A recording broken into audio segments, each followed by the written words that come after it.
여호와를 힘써 알자라는 제목 가지고 여러분들 이 시간 은혜를 받기 원합니다. 항상 기도하고 성경을 보면서 경건하게 사는 대주교가 있었습니다. 아주 믿음이 뛰어났습니다. 매일 아침 일어나서 묵상과 기도를 반복하면서 매일 저녁마다 기도를 반복하면서 오 하나님, 아버지, 천지를 지으신 하나님, 나를 도우신 하나님, 살아계신 하나님이라고 고백하면서 나아가는 대주교가 있었습니다. 어느 날 저녁 이 주교가 그가 늘 하던 대로 오 전능하신 하나님이라고 부르면서 나아가기 시작합니다. 그런데 하늘에서 갑작스럽게 오냐 무슨 일이냐 라고 하나님께서 대답하시는 거예요. 그러자 이 대주교가요 그 음성을 듣고 심장마비로 죽어버렸습니다. 사랑하는 가족들은 왜 그렇습니까? 이 대주교는 분명히 평생 하나님을 믿었고 그 하나님이 살아계시고 그 하나님이 나의 기도를 듣고 있고 그 기도가 나에게 응답되리라고 믿었었겠습니까? 아니요, 그렇지 않았어요. 하나님에 대한 지식은 있었어요. 그러나 체험이 없었어요. 그래서 정말 하나님의 음성이 임하자 놀라서 심장마비로 죽었다는 사실입니다. 대주교가 처음부터 이런 신앙이었을까요? 아니, 절대 그렇지 않았을 거예요. 처음에는 하나님이 살아계시며 나의 기도에 응답하시며 나와 함께 하시며 나를 도우시는 하나님이라고 믿었을 것입니다. 그런데요, 오랜 세월이 지나가면서 그의 마음 가운데 간절함이, 사모함이, 믿음이 식어버렸습니다. 습관적인 기도가 되어버렸습니다. 그래서 아무 생각 없이 기도하다가 하나님의 음성이 놀라 심장마비를 일으킨 것입니다. 사랑하는 교주 여러분, 저와 여러분들의 모습은 어떻습니까? 이 주교의 모습이 저와 여러분의 모습은 아닙니까? 하나님의 살아계심을 믿는다면 믿음으로 고백하며 그 하나님을 느껴야 합니다. 작은 신음에도 응답하시는 그 하나님을 믿는다면 세미하게 들려오는 그 음성에도 반응해야 합니다.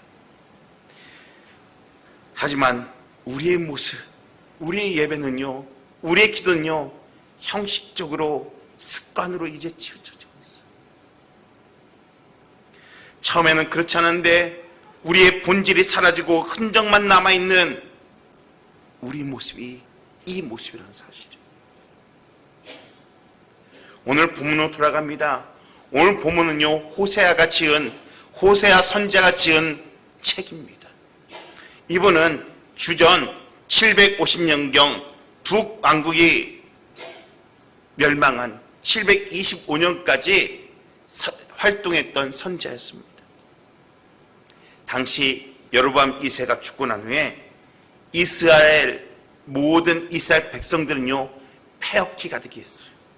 오늘 4장 1절 2절 말씀 볼까요? 이스라엘 자손들아, 여호와의 말씀을 들으라.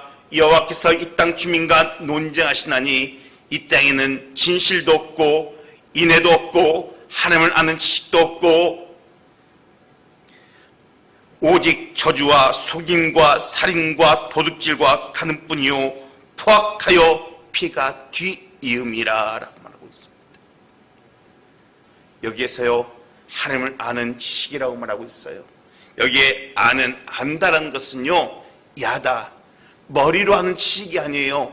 체험하여 아는 지식이에요.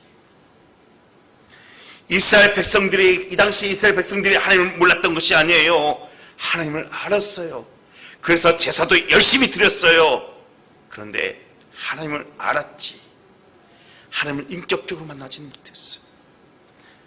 머리로 교리적으로 알았지만 하나님을 경험하고 체험하고 또한 하나님이 기뻐하시는 삶을 살지도 않았어요.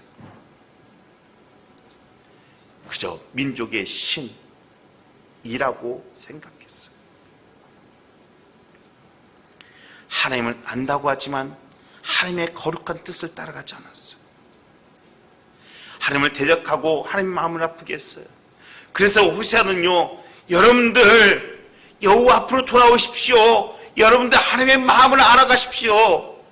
라고 선포하는 겁니다. 존 스토트라는 아주 유명한 영국 설교 목사님, 영국 목사님이 계십니다. 이분이 이런 말씀을 하셨어요. 이 시대의 최고의 선은, 이 시대의 최고의 선이 무엇입니까? 최고로 우리가 하나님 앞에 영광 돌릴 수 있는 것은 하나님과 관계가 회복되는 것이다. 개인이든 가정이든 도시든 국가든 흥망성쇠는 하나님께 다 달려있다. 하나님과 올바른 관계를 가지느냐에 못 가지냐에 따라서 그 사람이, 그 민족이, 그 국가가 축복을 받느냐 저주를 받느냐, 칭찬을 받느냐 책망을 받느냐, 복을 받느냐 저주를 받느냐라고 말한다라고 말하고 있어요. 기독교 숫자가요, 우리나라에 상당한 비율이 되어집니다. 그러나 우리 그리스도인들이요, 긍정적인 영향을 끼치지 못하고 각종 부정, 부패에 연루되어 있는 모습을 보여지게 되어집니다. 왜요? 이 이스라엘 백성처럼 머리로는 하나님을 아는데 체험적인 하나님이 없어요. 오늘 호세아의 촉구가 누구의 촉구냐? 이스라엘 백성들의 촉구가 아니라 이 시간 저와 여러분들에 대한 촉구라는 사실을 믿으시기를 간절히 축원합니다. 우리는 하나님을 아는 일에 힘을 써야 돼요. 이 시대에 많은 그리스도인들이 하나님을 안다고 하면서요, 여전히 세상의 가치를 따라갑니다. 하나님을 믿는다고 하면서요, 하나님의 뜻과 상관없이 길을 걸어가고요, 하나님 믿는다고 하면서요, 우리의 남편 대신 하나님을 사랑하는 것이 아니라 바람난 여인처럼 세상을 사랑하고 있어요. 그래서 호세아는 하나님은 당신의 자녀들이 당신께로 돌아오기를 기대하며 오늘 선언하고 있어요. 하나님이 얼마나 답답하셨던지 이제 징계의 칼날을 듭니다. 이 징계의 칼날을 드셨는데 아수를 통하여 이스라엘 백성들의 칼날을 듭니다. 5장 8절에는요, 베냐민의 뒤를 그 아수르의 칼이 뒤쫓고 있다라고 말하고 있어요. 이것은 피할 수 없는 하나님의 징계이고요, 하나님의 거역한 백성에게 따라올 수 없는 징계일 수밖에 없어요. 이것은 하나님의 무서운 징계. 이것이 이스라엘 백성만요? 아니요, 저 여러분들에게도 마찬가지. 왜 하나님께서 그들에게 징계를 내리셨냐? 가장 큰 이유는요, 겁 없이 죄 짓는 지도자들 때문에 그랬어요. 우리 호세아서 5장 10절 말씀 보기 원합니다. 우리 같이 읽겠습니다. 시작. 유다 지도자들은 경계표를 옮기는 자 같으니 내가 나의 진노를 그들에게서 물같이 부으리라. 이게 무슨 말이냐? 하나님께서는요, 그의 백성들을 하나님의 보호 아래, 인도 아래 복받고 살 수 있는 율법이라는 경계석을, 울타리를 만들어 주셨어요. 사랑하는 교도 여러분, 저 여러분들은요, 이 율법이라는 하나님의 말씀이라는 경계석 아래 있어야만이 하나님의 보호를 받고 하나님의 인도를 받을 수가 있어요. 그런데 이 경계석을 옮겨버렸어요. 누가? 지도자들이 자기 멋대로 허물어버렸어요. 하나님의 말씀은요, 어느 누구도 허물 수 없어요. 그런데 이 지도자들은 자기의 편한 대로 이 경계석을 허물어버리고 또한 이 경계석을 옮겨버렸어요. 하나님의 말씀을 자기 마음대로 할 수 있다고 생각했기 때문에 그래요. 그래서 5장 10절에 유다 지도자는 경계표를 옮긴 자 같으니, 왜 이 경계표를 옮기지 말라고 했을까요? 이 경계표는 뭐냐? 지계석이에요. 지계석이란 땅의 주인을 나타내기 위해서 세워놓는 돌이에요. 그렇기에 이 경계석은요, 이 땅과 저 땅의 경계를 나타내는 것처럼 이 하나님의 말씀은요, 이 세상을 살아가는 데 있어서 우리에게 기준이 되어줘요. 무엇이 죄인지, 무엇이 바른 것인지, 무엇이 의인지, 무엇이 구원인지, 하나님이 무엇을 원하는지를 가르쳐준 것이 이 경계석 하나님의 말씀입니다.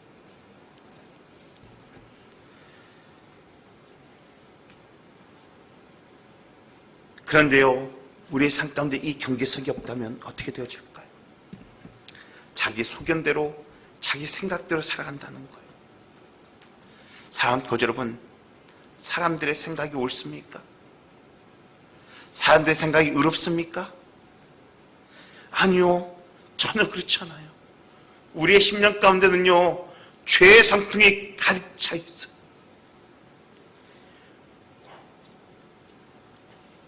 그러나 하나님을 믿는 백성, 하나님의 경계석이 우리 마음 가운데 있는 백성들은요, 죄를 멀리하고 하나님 말씀에 따라서, 양심에 따라서 살아가게 된다는 사실이에요. 우리가 하나님 말씀을 옮기지 말아야 할 이유가 있어요. 그것은요, 하나님 중심에서 사람 중심에 옮겨지기 때문에 그래요. 오늘날 한국교회가 존중받지 못한 이유가 무엇이냐? 하나님 말씀이 아니라 사람 중심, 인간 중심으로 우리가 예수를 믿는다는 사실이에요. 사람이 하나님을 떠나서 하나님 말씀을 떠나서, 하나님 말씀을 떠나서 사람을 우선순위하게 되어질 때, 거기서부터 문제들이 일어나게 되어 있어요. 성경의 모든 죄는 하나님보다 인간이, 우리의 생각이 우선순위일 때 일어나게 되어 있어요. 왜요? 우리에게는 선을 행할 수 있는 능력이, 지혜가 없기 때문에 그래요. 우리 안에 죄의 성품이 있어요. 이것으로 인해서 갈라지고 어그러지고 멀어지고 주님 앞에서 죄악을 범한다는 사실이에요. 그러나 우리의 마음 가운데 이 경계표인 말씀이 있다면, 그 말씀이 나를 하나님 중심으로 살아가게 만듭니다. 감사하게도요, 우리 대흥교회가요, 저번 주에 우리가 보았듯이 매일마다 성경 통독을 위하여, 또한 새벽 제단을 통하여 하나님 말씀을 내 안에 있게 하고, 그 말씀이, 그 묵상한 말씀이 나를 인도하고 나를 책망하고 나를 변화시켜 하나님의 자녀로 이끌어간다는 사실이, 내 중심이 아니라 하나님 중심으로 살아가게 만든다는 사실. 또 우리에게 여러 가지 경계표들이 있어요. 우리에게는 주일 성수의 경계표, 또한 금연 금주의 경계표, 사명의 경계표들이 있어요. 성도로서 가야 할 곳과 가지 말아야 할 곳, 해야 할 곳과 하지 말아야 할 곳들을 하나님께서 정하셨어요. 저는 원하건대 이 경계표를 옮기지 않기를 간절히 축원합니다. 이거는 어느 누구도 옮길 수도 안 돼요. 목사도, 장로도, 아버지도, 우리의 생각도 이 경계표를 옮길 권한이 없다는 사실이에요. 저는 원하건대 이 하나님의 말씀의 경계표가 여러분들의 심령 가운데, 가정 가운데, 삶 가운데, 직장 가운데 확실히 세워지기를 간절히 축원합니다. 또한 이것을 옮기지 마십시오. 내 마음대로 옮기지 마십시오. 하나님 말씀대로 살아가기를 간절히 축원합니다. 요즘 우리 둘째 아이가 이제 나이가 되어서 그런지 유치원에서 영어를 배워봅니다. 그런데 이 영어를 배우면 제대로 배워야 하는데 조금씩 틀리게 배워요. 가령 제가 생각이 안 나서 그런데 원숭이를 몽키라고만 합니다. 그런데 이 몽키를 선생님이 가르쳐 주신 대로 들었는데 몰키라고 들어왔어요. 그래서 제가 우리 아이에게 그게 몰키가 아니라 몽키야. 그러면 이 아이가 뭐라는 줄 아십니까? 아니야, 선생님이 가르쳐 줬어. 몽키 아니야, 아빠 말이 틀렸어. 우리 선생님 말이 맞아.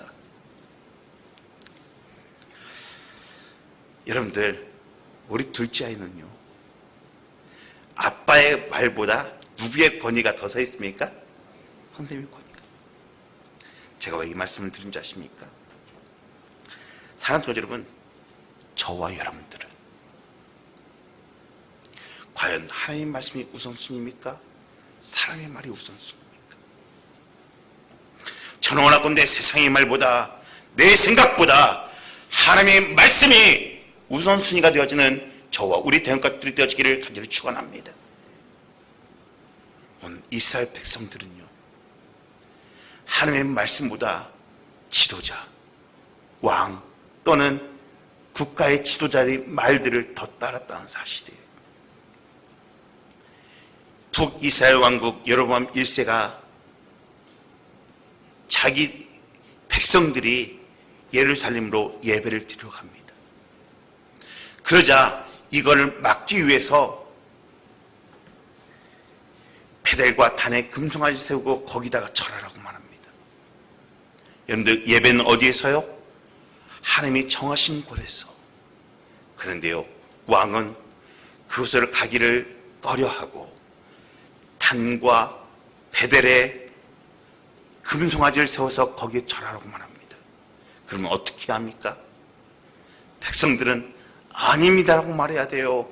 그곳에 예배드리지 말아야 돼요. 그런데 백성들이 같이 동조해서 우상 숭배하고 있다는 사실이에요. 또한 그들을 음란과 우상 숭배에 인도했던 것뿐만 아니라 하나님을 더 의지하는데 그들은요, 강대국들을 더 의지했어요. 그래서 하나님께서는요, 그들의 잘못이 무엇인지를 깨닫기 위해서 징계의 칼날을 드셨다는 사실이에요. 그런데 더 은혜로운 것은 무엇이냐? 하나님은 그 징계 가운데 그 백성이들이 죄를 뉘우치고 돌아오면 기다리고 은혜를 주시겠다는 것이, 내가 그들을 버리지 않겠다는 거예요. 어리석은 이스라엘 백성들을, 어리석은 우리들을 하나님께서 기다리시겠다는 거예요. 언제까지요? 우리가 돌아올 때까지. 호세아서 5장 15절 말씀입니다. 내가 내 곳으로 돌아가서 저희가 그 죄를 뉘우치고 내 얼굴을 구하기까지 기다리리라. 그래서요, 호세아는요, 너희들 내게로 돌아오라라고 계속해서 강조하고 있어요. 그러면 우리가 왜 하나님께 돌아가야 합니까? 첫 번째로는요, 여호와께로 돌아와 회복을 주시는 여호와를 체험해야 합니다. 우리 1절 말씀 보기 원합니다. 우리 같이 읽겠습니다. 시작. 오라, 우리가 여호와께로 돌아가자. 여호와께서 우리를 찢으셨으나 도로 낫게 하실 것이요, 우리를 치셨으나 싸매어 주실 것이니라. 아멘. 여기 낫게 하실 것이요 라고 말합니다. 낫게 하실 것이는요, 웨르파에르라고 원어로 되어 있습니다. 상처를 치유하는 행위라는 거예요. 호세아 선지자는요, 아무리 극심한 징계가 고통이 있다 할지라도 주님께 돌아오면 회복의 은혜가 있을 거라고 오늘 선포하고 있어요. 제가 어렸을 때 제가 잘못하면 아버지에게 매로 종아리를 맞았습니다. 그러면 그날 저녁 제가 맞고 울면서 지쳐서 잠이 들면, 제가 잠이 들면 아버지는 제 방에 오셔서 조용히 혼잣말로 아프지 하면서 그 종아리에다가 약을 발라주셨어요. 그때는 정말 아버지가 싫었고요, 아버지가 이해가 되지 않았고 미울 때가 정말 많았어요. 그런데요, 그 아버지의 사랑이 나를 나되게 만들었어요. 제가 이 자리에 서 있게 만들 수 있었어요. 그 사랑이라는 것을 그때는 깨닫지 못했지만 나중에는 깨닫게 되었죠. 오늘 하나님의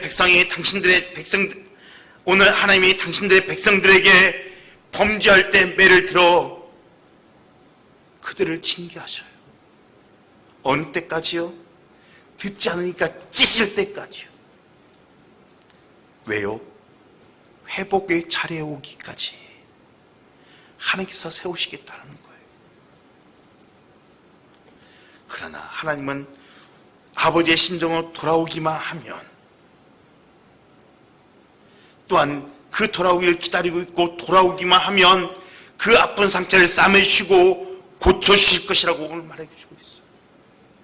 회복시켜 주실 거라고 말해주고 있어요. 사랑하는 여러분, 우리의 심령이 죽어가고 있습니까? 우리의 삶이 점점점 힘들어져 가고 있습니까? 저는 원하고도 이 시간 하나님의 사랑 마음을 읽으시기를 간절히 축원합니다. 그 징계의 이유는 성장시키시고 회복시키시고 거룩한 하나님의 백성으로 살아가게 하기 위함이라는 것을 깨닫는 저런도 되어지기를 간절히 축원합니다. 하나님께로 돌아오기만 하면 싸매시고 도로 낫게 하셔 주십니다. 고난의 골짜기를 지나더라도 새 힘을 주시는 하나님을 앙망하며 나아가기를 간절히 축원합니다. 그리하면 그 하나님의 사랑 속에서 힘을 얻고 그 사랑 속에서 아픔과 상처로 고침받고 다시 회복시켜준다는 사실을 믿는 저와 우리 대형가족들이 되어지기를 간절히 축원합니다. 두 번째는요, 여호와께로 돌아와 일으키시는 여호와를 체험해야 합니다. 일으키시는 하나님. 이번 다니엘 기도의 마지막 강사는요, 강래우 이 대표였습니다. 우리 한 장 넘겨주시겠습니까? 또 한 장이요. 아까 영상으로 특송했던 분입니다. 그런데 이분은요, 성악가이자 버금 아트미션 선교회 대표이고 온누리교회와 여의도 순복음교회 지휘자입니다. 여기까지는 그렇다 쳐요. 근데 이 사람에게 조금 더 특이한 양력이 하나 붙어요. 무엇이냐? 인간극장에 나왔다는 거예요. 인간극장에 왜 나왔냐? 다자녀의 아빠. 일반 다자녀의 아빠가 아니에요. 입양함으로 인해서 4명이나 아이를 입양해서 아주 행복한 가정을 꾸리고 있습니다. 그래서 인간극장에 나왔고 여러 가지 유튜브로 많이 활동을 하고 있어요. 그런데 이런 배경에는 그의 어린 시절을 나타내야 돼요. 그가 어린 시절에 청년 가운데 참 많이 방황을 했어요. 그래서 누군가 나를 좀 이끌어줄 수 있는 어른이 있었으면 좋겠다라고 생각을 했습니다. 그런데 그게 쉽지가 되지 않았어요. 그래서 매일마다 술과 담배, 향락, 대중음악으로서 매일마다 삶을 살았어요. 심지어 알코올 중독과 담배 꼴초라고 나요? 하루에 2가지 피웠답니다. 그런데 왜 이런 배경을 살았냐? 이 대표의 아버님이 선원이었답니다. 그런데 이 강래우 대표가 10살 때 스페인으로 배를 타고 나가버리셨어요. 그리고 스페인에서 사셔요. 거기서 끝났으면 좋겠는데 이 엄마도 이 형과 이 강래우 대표가 성인이 되어지자 이 두 아들을 내버려두고 아빠를 따라서 스페인으로 가버린 거예요. 그러니 얼마나 가정에 대한 공허함이 있겠습니까? 그걸 채우지 못하고 만족하지 못하자 매일마다 술과 담배와 향락과 대중음악으로 삶을 살았어요. 근데 감사한 것은 어머니가 전화할 때마다 그에게 하나님은 살아계셔. 너가 힘들 때, 지칠 때, 외로울 때 네가 의지할 분은 하나님이야. 그런데 그 말이 들릴까요? 절대 들리지 않아요. 그런데 그 말 한마디 한마디가 조금씩 그의 삶 가운데 스며들기 시작한 거예요. 정말로 힘들 때, 이제 세상이 나아가야겠는데 누구도 나를 붙잡아 줄 수 없는 상황 가운데서 그가 자신의 발로 교회에 나갑니다. 이런 사람이 교회에 나가는데 뭘 하겠습니까? 믿음이 있겠습니까? 아니요. 그의 머릿속에 정말 하나님이 살아계십니까? 라고부터 시작되어집니다. 하나님 살아계시면 나한테 한번 나타내 주세요. 기도하기 시작합니다. 긍정적 믿음이 아니에요. 부정적 믿음이에요. 당신이 살아계시면 나에게 나타내 주세요. 안 나타나요. 오기가 생겼어요. 새벽 예배 때 나가기 시작합니다. 그리고 작정하고 기도하기 시작합니다. 하나님이 살아계시면 나를 좀 역사해 주세요. 나를 인도해 주세요. 그런데 놀랍게도 이 새벽 기도에 나간다는 이 소식을 누가 듣냐? 그의 부모가 들어요. 스페인에서 그 시간에 같이 기도하는 거예요. 아들이 새벽 기도 나갈 때 그의 어머니 아버지는 같이 기도하는 거예요. 놀랍게도 이 새벽전에서 성령 체험을 하게 되어집니다. 이 성령 체험하는데요, 5가지가 하루 만에 고쳐져요. 음주, 담배, 언어, 자기의 행실, 또 하나가 무엇인데 제가 잊어버렸어요. 이 5가지가요 한 번에 고쳐져 버려요. 욕하는 것들이 고쳐져 버려요. 술 먹는 것, 담배 피우는 것이 고쳐져 버려요.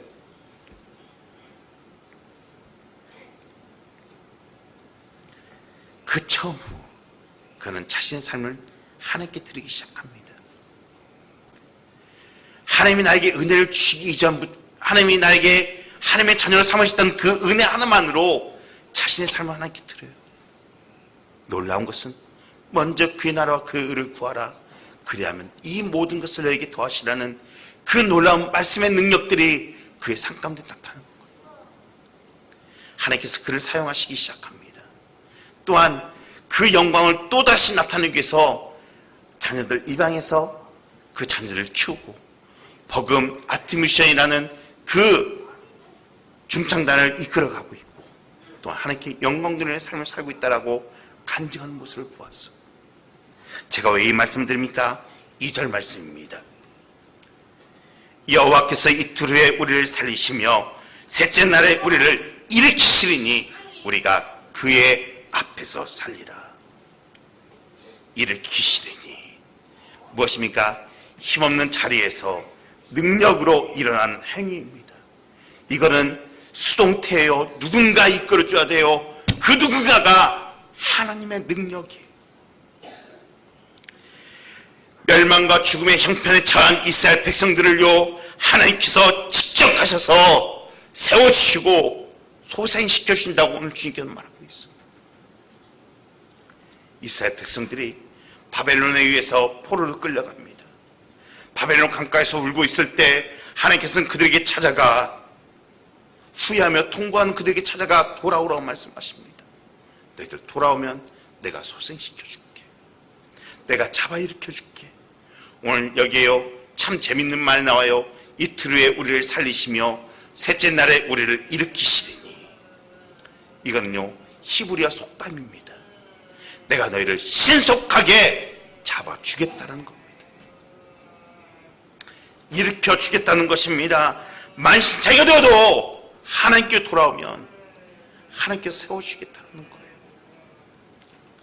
하나님은 회개하고 하나님을 힘싸며 돌아와서 하나님께 동행한 자에게 단순히 과거의 상태로 회복시키는 것이 아니라 그 이상의 은혜와 축복으로 세워주신다는 사실을 믿는 저와 우리 대형가족들이 되어있기를 간절히 축원합니다. 주님은요 이 징계와 시련 속에서 하나님과의 관계를 회복시키기를 원하십니다. 우리가 온전한 삶을 누리려면 하나님께 나아가야 돼요. 아무리 하나님께서 생명을 살리려 해도 우리가 돌아와 회개하지 않는다면 하나님은 하실 수 없어요. 죄로 막혀있는 깊은 골짜기들이요 예수 그리스도의 십자가로 메워졌기에 누구든지 주님 앞에 돌아온다면 하나님의 은혜를 입을 수가 있어요. 하나님의 생명을 얻을 수가 있어요. 하나님을 아는 믿음으로 일으키시는 하나님의 은혜를 입는 저 여러분들이 되어지기를 간절히 축원합니다. 세 번째로요 여호와께로 돌아와 축복 주신 여호와를 체험하는 저 여러분들 되어지기를 간절히 축원합니다. 알버트 알렉산더 하이드라는 사람이 있었습니다. 이 사람이요 미국에서 서점을 하다가 경제 공황이 닥쳐옵니다. 그래서 파산을 하게 되어집니다. 약 10만 달러를 부채를 짓게 되었어요. 어디를 보아도 답답한 상황이에요. 그런데요 이 하이드는요 하나님의 사람이었어요. 하나님을 바라보고 무릎을 꿇었어요. 하나님의 관계 가운데서 내가 무엇을 잘못했는지, 또한 내가 하나님 앞에 어떻게 나아가야 하는지 하나님 앞에 기도하기 시작해요. 그때 하나님께서 그에게 하나의 팁을 하나 주시는데, 자신이 예전에 한참 잘 나갈 때 YMCA에 4만 달러를 헌금하기로 했는데 그걸 안 하고 넘어간 거예요. 그래서 자기의 모든 재산을 다 팔아서 먼저 그 재단에 헌금을 했어요. 그리고 온전히 하나님의 뜻을 알기 위해서요, 금식과 기도와 말씀을 보며 매일마다 나아갑니다. 그런데 창세기 28장을 묵상하면서 야곱이 하나님께 11조를 드렸더니 놀라운 축복을 받았더라는 그 말씀에 하나님께서 은혜를 주신 거예요. 그리고 마이너스 적자임에도 불구하고 그가 들어오는 모든 수입의 10의 1조를 정확하게 하나님께 드리기 시작합니다.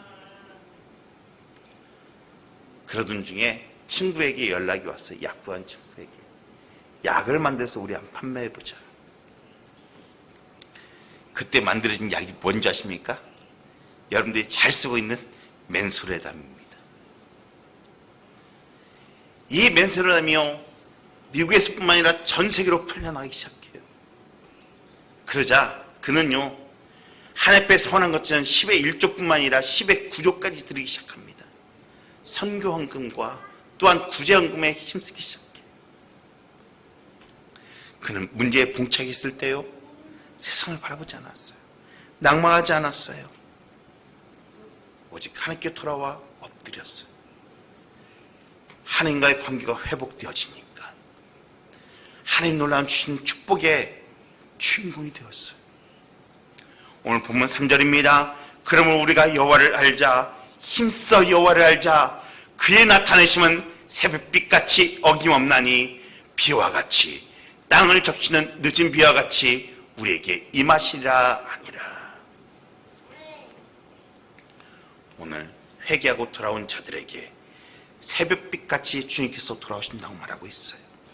사랑하는 성도 여러분, 새벽빛이 오면요, 무엇이 물러납니까? 어둠이 물러납니다. 광명이 찾아옵니다. 회개하는 백성들에게 어둠이 물러가고 절망의 밤이 물러가고 희망의 새벽을 주님께서 주신다라고 말하고 있어요. 하나님이 임하시면, 하나님이 영이 임하시면 흑암의 권세가 물러가게 돼 있다는 사실이에요. 또한 땅을 적시는 늦은 비는요, 늦은 비와 같이 임하신다고 말하고 있어요. 늦은 비란 무엇냐? 가을에 곡식을 거두기 전에 내리는 비입니다. 이 비로 말미암아 곡식이 아주 알맞게 여물어 갑니다. 오랫동안 메말라 있던 우리의 심령 가운데 하나님께서 늦은 비를 허락해 주셔서 풍성하게 복을 내리신다는 사실입니다. 사랑하는 성도 여러분, 저는 원하건대 우리가 하나님 앞으로 돌아와 우리의 마음 가운데 평화와 기쁨이 넘치는 저와 우리 대형가족들이 되어지기를 간절히 축원합니다. 아무리 찢기고 상했다 할지라도 주님께로 나오면 주님은 치료하십니다. 사랑하는 성도 여러분, 여러분들의 삶 가운데 사망에서 삼키는 대적이 있습니까? 고통스러운 시간이 계속되어 있습니까? 어찌해 볼 도리가 없는 상황 가운데 봉착해 있습니까? 하나님께 돌아오십시오. 하나님께 돌아오면 어떠한 죄일지라도 하나님께서 용서하시고 치유하시고 회복하시고 축복해 주신다는 사실이에요. 그러면 돌아와서 무엇을 해냐고 중요합니다. 저는 원하건대 우리 대형가족들이 돌아와서 하나님께 예배하는 저와 우리 대형가족들이 되어지기를 간절히 축원합니다. 6절 말씀입니다. 나는 인내를 원하고 제사를 원치 아니하며 번제보다 하나님 아는 것을 원하노라. 하나님께 돌아온 백성들은요, 예배의 자리로 나아가야 합니다. 예배란 헬라어로 프로스케노라는 것입니다. 이거는요, 절하다, 엎드리다, 입맞추다라는 의미가 있습니다. 여기서 이 입맞추다란 그냥 가벼운 인사가 아니에요. 키스라는 아주 깊은 단어예요. 예배란 하나님과의 키스하는 시간입니다. 여러분들, 키스는 누가 하는 겁니까? 사랑하는 사람과 함께 합니다. 여러분들, 정말 가까이 하고 싶고 헤어지면 아쉽고, 또한 어떠한 약속보다 먼저 우선순위가 사랑하는 사람과의 약속이에요. 사랑하는 거죠, 여러분. 저는 원하건대 우리 이 예배가 이 하나님을 사랑하는 그 마음이 심겨져 있는 예배가 되어지기를 간절히 축원합니다. 우리가 이 말씀을 잘못 이해하면요, 하나님 제사를 원하지 않네? 하나님 번제를 원하지 않네? 라고 생각할 수 있어요. 아니요, 그 뜻이 아니라요. 하나님은 하나님 옆에 마음이 없는 자, 사랑이 없는 예배, 그걸 원하지 않는다는 거예요. 21세기 살아가면서요, 제가 듣는 말 중에 부부들이요, 정없이 사랑 없이 살아간 부부들이 참 많이 있습니다. 가끔씩 어르신들에게 듣는 말은 자식 때문에 산다는 말을 듣습니다. 그 형식적으로 그 의무감으로 나오는 게 아니에요. 하나님 진정 살아계신 하나님이신데 우리가 진정으로 드려지는지 아니면 의무감으로 마지못해 드려지는지는 하나님께서 잘 알고 계셔요. 저는 원하건대 이 시간 우리의 마음을 다하여 뜻을 다하여 우리의 온 영을 다하여 하나님을 사랑하며 드리는 귀한 예배가 되어지기를 간절히 축원합니다. 진정 여러분들은 하나님을 사랑하고 있습니까? 변함없는 하나님의 사랑을 지금도 1월 첫째부터 12월 마지막 주까지 보여드리고 있습니까? 이 시간 하나님 위해 모든 것을 아낌없이 내어줄 수가 있습니까? 하나님은 사랑하셔서 누구를 저와 여러분들 사랑하셔서 그 아낌없이 독생자 예수를 우리에게 주셨어. 그 사랑으로 인하여 우리가 변화되어지고 그 사랑으로 인하여 우리가 하나님의 자녀가 되어지고 그 사랑으로 인하여 우리가 이 시간 앉아있어요. 즉 사랑은 변화의 출발점이에요. 그래서 하나님은 끊임없이 하나님에 대한 사랑을 요구하시는 거예요. 이 시간 그 사랑을 하나님께 표현하는 귀한 예배가 되어지기를 간절히 축원합니다. 예배란 삶의 구심점이고 원동력이에요. 우리가 행복한 삶을 원한다면 영적 예배에 집중하는 저와 우리 대원가족들이 되어지기를 간절히 축원합니다. 사랑하는 교주 여러분, 하나님보다 세상을 더 가까이 하는 습관이 있습니까? 끊어버리지 못한 옛 습관이 아직도 남아있습니까? 그 죄악을 끊고 하나님 앞에 나오십시오. 내려놓으십시오. 아무도 모르는 내 심령을 주님 앞에 내려놓으십시오. 오늘 이 시간 예수를 믿는 많은 그리스도인들의 삶 가운데 또한 이 코로나를 겪고 있는 삶 가운데 가정 가운데